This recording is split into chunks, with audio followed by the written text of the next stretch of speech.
look at where we've come over the last 50 years, you can't not be positive about it for the future, because possibilities are endless in terms of what can be done.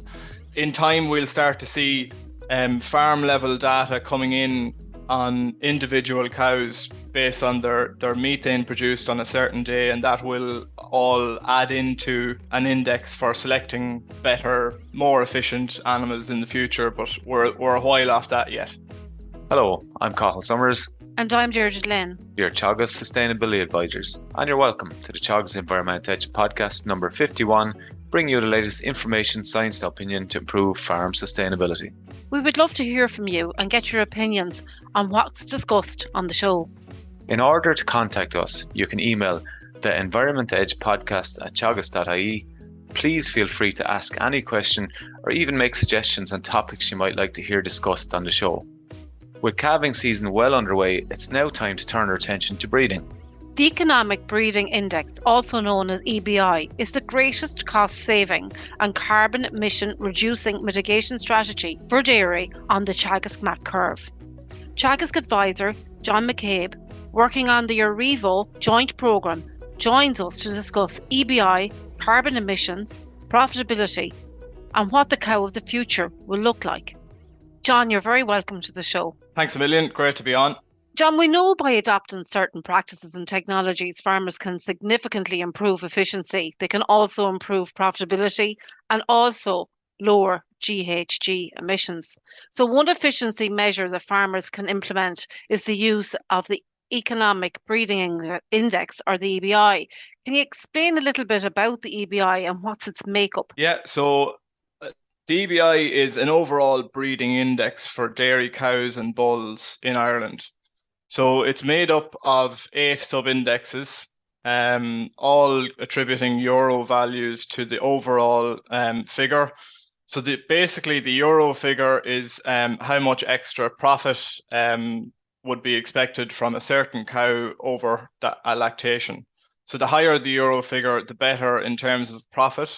And now as we progress through the years, the better, higher EBI cows are better in terms of environmental efficiencies as well. So the 8 main sub-indexes that make up the EBI are milk, fertility, carbon, beef, health, calving, management, and maintenance. So they all attribute different weightings to the overall figure. But in general, the higher the figure, the better. And when you're there picking a bull or a cow for EBI, and you have those 8 indexes, it's a bit of a job, I'd say, trying to pick what suits. Yeah, it is, and it can get complicated. And advisors are out on the ground helping farmers pick better bulls and better cows all the time. But really, if you look at your own average figure for each sub-index in your herd, and you try to pick a higher figure, that will give you genetic gain going forward. So picking a better sire in terms of milk will get you better milk. Picking a better sire in terms of fertility should deliver better fertility figures. Health, carbon, maintenance, they're picking better should deliver better calves for the future. So John, look, we know farmers be encouraged to breed a cleaner animal, I suppose, or a more sustainable animal into the future. But how are those animals' carbon footprint calculated? Yeah, so it's very hard to do at an individual cow level, because you'd have to measure her methane multiple times a day, every day. But a farmer can get a carbon footprint for their whole herd in terms of the total or the per kilo of milk, and that's from the Board B, a certification, and that's calculations that are done on total greenhouse gases. And there's a whole host of things that can make the herd better and more carbon efficient, including breeding and the genetic gain of your calves. So basically the next generation of cows coming in. But what we're after seeing in the last year is the introduction into the EBI of a new sub-index called the carbon sub-index. So this has given farmers, researchers, advisors, and people who are selecting bulls, so like AI companies, an indication of whether a cow or a daughter of a cow or a bull is more carbon efficient.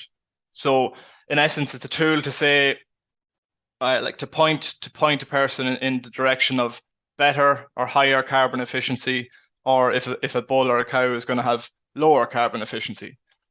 So, and maybe just to add, Ireland is the first country in the world to have a carbon sub-indexes included in their breeding index, which is we're very lucky in Ireland to have one of the most advanced breeding programs in the world. It's quite cutting edge, propped up by, I think, really, really good data collection, and farmers own their data, and there's great sharing between the companies and ICBF and Teagasc and the Department of Agriculture. So it's going to be very useful going forward in terms of environmental efficiencies that can be identified and selected for. So we're seeing in the carbon sub-index we can select for cows that are more carbon efficient, and I'm confident that we'll be able to do that. Like if you look back over the last 20 years, we've had a great uptake of EBI figures and traits that are linked closely to profit. So like fertility and milk solids. So why can't we do it with carbon?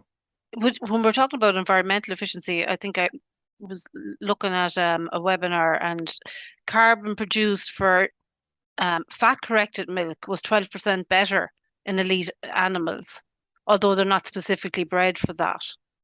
Yeah, and like the short answer is that we can breed more carbon efficient animals. But what was found on the trials in the next generation here in Kilworth there in Moore Park is that the total net emissions didn't really improve from a certain farm if they had high EBI versus if they had average EBI. The cows were more efficient, so they produced more milk at the same EBI. So in other words, if you have high EBI cows versus someone might have to have a few more cows to sell the same amount of milk, and that's less carbon efficient. Just going back, John, what you said a minute ago actually makes complete sense, that if you're looking at a total farm level and you're counting emissions, we have to be able to count it first in order to know what we've done. And you've mentioned Borbia. And we had the director on there 2 weeks ago on the show talking about the new sustainability planner, which is going to be linked in with ICBF and Borbia. I think the Signpost program call it Know Your Number. So every farmer in the country will have the opportunity to know their carbon emission from the farm based on that when it comes out. They will at farm level, and that's going to be really useful for farmers to be able to look at and hopefully improve. But if we just bring it back to the carbon or the emissions from the cows based on their EBI, we know we can select for it, and there's a lot of work going on internationally in this, and there's a lot of work going on in feed additives, but it's going to be very hard to find very particular strains of cattle that are lower methane producing cattle, because look, it's just very hard to scale the research up to farm level.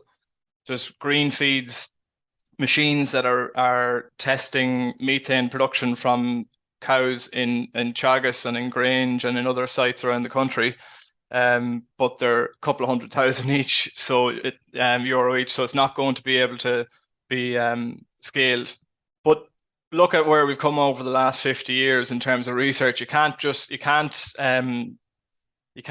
be positive about it for the future, because the future or the possibilities are endless in terms of what can be done. So look, I think in time we'll start to see farm level data coming in on individual cows based on their methane produced on a certain day, and that will all add into an index for selecting better, more efficient animals in the future. But we're a while off that yet. I suppose we're looking for more milk solids and moving the medium calving date back, and longer lactation days as well feed into the emissions profile of the animal too. We are, yeah. And another thing that comes into that is the maintaining an animal takes methane. So a cow needs to eat to maintain herself just the same as we need to eat to maintain ourselves. So and if the cow is lighter, she will produce less methane to produce the same amount of milk solids. But we really need to align that kind of thinking with the beef characteristics of any calves coming off the herd. So like our total net carbon emissions and methane emissions are calculated from the whole ruminant industry, livestock industry. So if we produce a cow that produces less methane because she's lighter, but that if her bull and her bull calf or her beef cross calves hanging around for longer than average because the carcass isn't ready, then the net effect will be the farmer's breeding decision for better methane isn't actually resulting in a reduction in methane because we have animals hanging around longer waiting to be finished. So basically what I'm trying to say here is that your Jersey cross type cow is very efficient, but they need to be bred to sex semen to achieve replacements, because it'll be beneficial then to put a high DBI beef bull on any repeats then to produce the beef calf for the beef industry. And indeed, this applies to the Frisian population as well, because we've seen the carcass merit of the Frisian population over the last 20 years reduce a bit. So it's going to be we need to reverse that trend, I think. So I suppose you've highlighted a problem that's been rearing its head a little bit in Ireland the last couple of years with, I suppose, a type of beef calves coming off the dairy herd. And how soon can we expect to see that improvement, or how high on the agenda is it, I suppose, for people to put it into EBI on that sub-index? Soon and high. So we're already seeing it, Cathal. I facilitate about 20 discussion groups across the west of Ireland, and we have had very good discussions on this over the last year or two. So you're starting to see better beef calves coming off the dairy herd already. But we need to improve that. And it is high on the agenda of a lot of dairy farmers, as we've been talking about it over the last couple of years. So basically, we're going to have to use more sex semen, I think, and people are using more sex semen. But the dairy beef index is another key tool that we're using, and that takes in the AI bull as well as the stock bull. So what's happening with beef coming from the dairy herd in general now, John? Yeah, so as I said, the dairy beef index is a great tool. It's new over the last 3 or 4 years, and it's there for farmers, researchers, AI companies, advisors, to be able to select individual bulls maybe that will be better for beef, so heavier carcasses, but that they'll finish earlier, and that's grand for AI bulls that are going to be used. But what we know is that there's a high percentage of the beef calves coming off the dairy herd are from stock bulls. So the DBI will be important for pedigree beef breeders as well that are supplying stock bulls to the dairy herd. But yeah, I know it's really about selecting bulls that are going to be put into cows that will calve on time. They won't cause any problems in terms of hard calvings for dairy farmers, but that they're going to produce a heavier carcass and finish earlier. And I think it's a win-win in terms of carbon for everyone really, and it's going to help the beef farmers profit. So the health sub-index then can be used to identify bulls that will breed healthier cows. What's the knock-on effect on farm for the carbon footprint? Yeah, so health, there's thousands of records going into the EBI computer or data set or brain every day. And there's a lot of health records going in from milk recording, cell counts, lameness recording by farmers, and now included in the health sub-index is TB.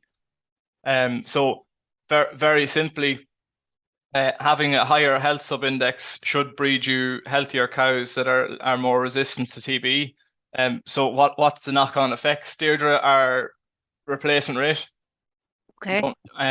Better production, improved fertility. They're all good for profit, but they're also good for the environment. Lactations per cow as well. I suppose the average was 4.64. It's now up to 5.5. How has that come about? So I think it's EBI is huge, and the survivability of animals. So we're going to be having farm walks over the next couple of weeks, focusing on breeding, and what we're going to be talking about there is about increasing the EBI. So getting higher EBI replacements on farms. So as a general rule of thumb, we tend to have better survivability of these high EBI cows versus average cows, and that's been seen on the next generation elite herd in Moor Park, because they're running two herds, high versus average, and if you were to apply that the same findings as what they're finding in the elite herd in Moor Park, is that if you have a 100 cow herd, you bring in 20 replacements, and the average, they're either high EBI, them 20 replacements, or their average EBI. 12 of the high EBI replacements will reach their fifth lactation, versus if you have an average bunch coming in, only 7 of them will reach their fifth lactation. So only 7 will be recalving as 7-year-olds. So if you think about them 5 extra cows lasting to their fifth lactation, repeat that every year, take in the total net emissions from your farm, it's going to be lower, versus if you bring in an average or a poor group of heifers. So research has had a massive role in all of this, but so has advisory, and ICBF have been instrumental in it. So yeah, it's all I suppose, to summarize that, EBI, breeding for higher EBI is good for the environment, and it's good for carbon emissions. It's quite exciting, isn't it? You mentioned the dreaded TB word there as as an example, and anyone who's been through that, like, it's soul destroying. But it's very exciting to think that we're developing herds that can become a little bit more resistant to different issues on I suppose amongst our animals. Yeah, and some people might think it's boring, but I think it's very exciting in terms of genetics. Is very exciting. If there's a trait there, and you get enough data on it, you can breed for it, and we're going to see that, I think, in the next 20, 30, 40 years in terms of methane. But yeah, I suppose, look, research is huge. But if you think about it, like, advisory is also massive. So if you think about all the work being done, it's no good if it doesn't get out onto farms. And if you think about all the people who meet farmers in relation to breeding, like, for example, like the AI companies, ICBF, there's private advisors out there.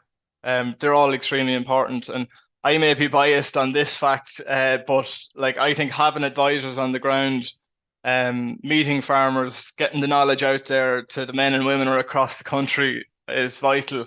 I think that needs to be protected and even grown. We're seeing it growing, actually, that there's new climate advisors coming on board over the next few weeks.